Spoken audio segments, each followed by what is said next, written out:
Oke, sekarang pada looping. Looping itu ada 3 macam. Pertama ada while loop, ya. Terus ada for loop, dan ada yang terakhir do while loop. Untuk implementasinya biasanya paling sering dipakai itu for loop. Ada yang while loop juga pakai, do while loop jangan nggak pakai. Oke, sini saya jelasin dulu dari while loop ya. While loop itu penggunaannya gini ya. Sini ada kondisi, terus blok yang diulang ya. Ini dalam kurung curl tuh blok yang diulang. Gitu.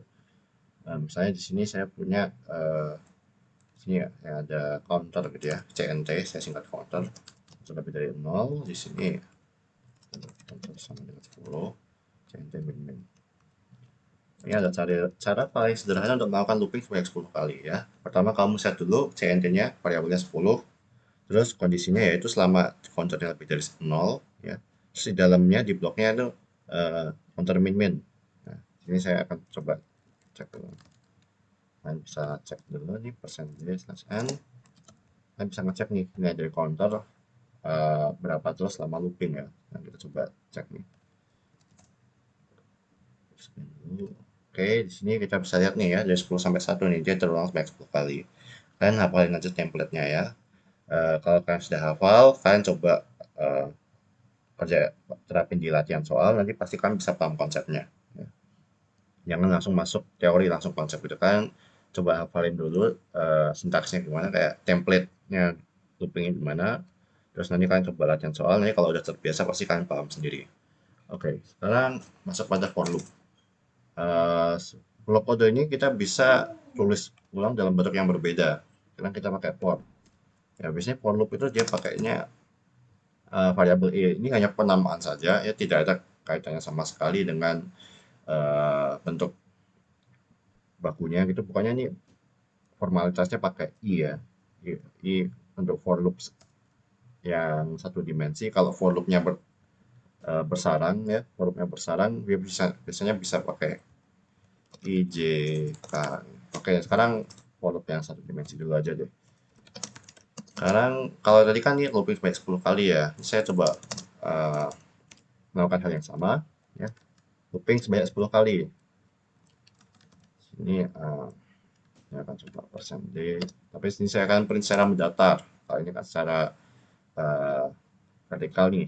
Yang for loop saya akan coba print secara horizontal. Nah, dan kita bisa cek lagi nih. Ya, nih udah kelihatan kan? Ini yang dari while loop, ini yang dari for loop. Nah, kalau kalian amati sebelumnya, ini dia dari 1. Ya, maksudnya nilai terakhirnya di 1. Kalau yang for loop, dia nilai awalnya di 0, tapi akhirnya di 9. Kalau tadi yang 10. Kalau tadi while loopnya awalnya dari 10, dia akhirnya di 1. Kenapa begitu? Padahal nilai sama kan, ini 10 nya 0, 10 nya 0. Kalau kalian perhatiin, ini nilai akhirnya sama dengan 10, ini nilai akhirnya kurang dari 10. Ini nilai paling bawahnya lebih dari 0, ini nilai paling bawahnya sama dengan 0. Ya, itu jangan terbalik tuh. Kalau misalnya saya mau buat ya, biar hasil outputnya sama gitu ya. Misalnya apa itu dari 1 sampai 10, ini kan 0 sampai 9 nih. Misalnya di for loop saya mau 1 sampai 10 ya bisa nih. 1 sama dengan 10. Nah, kita coba run lagi. Bisa nih ya. Dia range-nya dari 10 sampai 1, ini range-nya dari 1 sampai 10 ya. Jadi masalah di sini saja. Oke, for loop udah, while loop udah, sekarang dua loop. Dua loop intinya berupa while loop. Saya saja dia minimal tereksekusi sekali gitu. Maksudnya loopingnya. Kalau tadi while loop, misalnya di sini kok contohnya saya isi min 1. Dia masuk sini kan udah gagal nih ya. Min 1 kan tidak lebih besar dari 0. Jadi tidak looping sama sekali. Saya beda nih kalau di dual. Saya set juga CND sama dengan min 1 dan kondisinya juga sama dari 0. Tapi dia pasti tereksekusi sekali ya.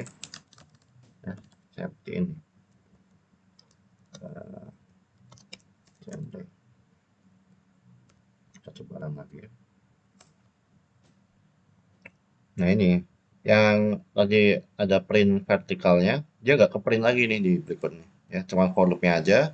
Terus nih min 1 nih dari hasil loopingnya nih ya. Dia minimal ngeloop banyak sekali. Itu dua loop ya. Nah, sekarang dua loop sama while loop ini ada loop yang sederhana, biasanya nanti yang paling sering dipakai itu yang for loop ya. Oke, ini saya komen aja kali ya.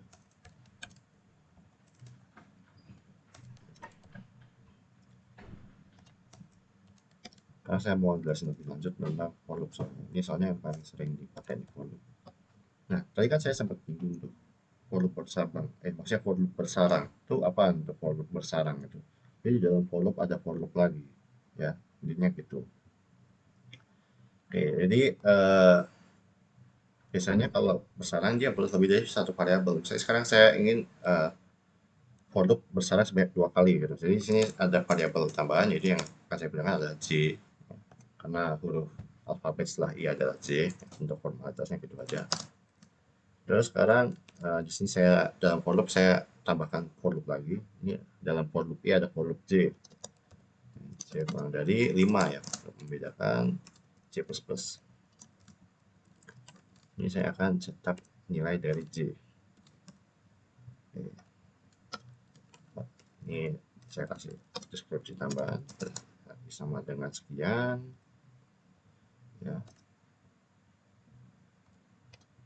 Ini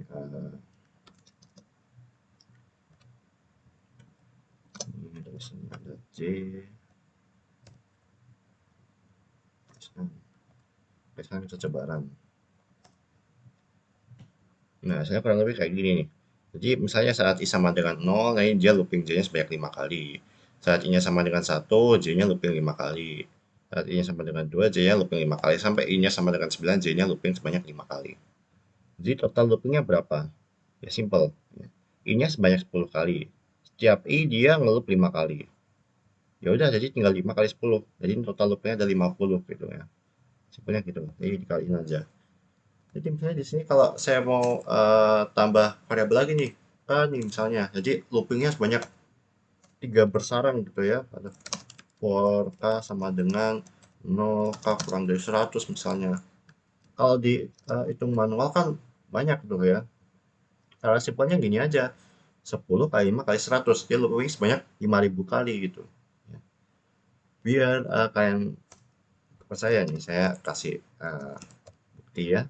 Di sini jadi saya komen dulu nih poinnya. Nah, di sini di dalam for loop k ini, saya akan mengincrement sum. Jadi sum itu awalnya nilainya 0, terus tiap kali looping, dia mengincrement nilai sum. Jadi nilai sum ditambah 1. Terus di akhir saya akan mencetak nilai dari sum. Ya. Sum sama dengan persen D.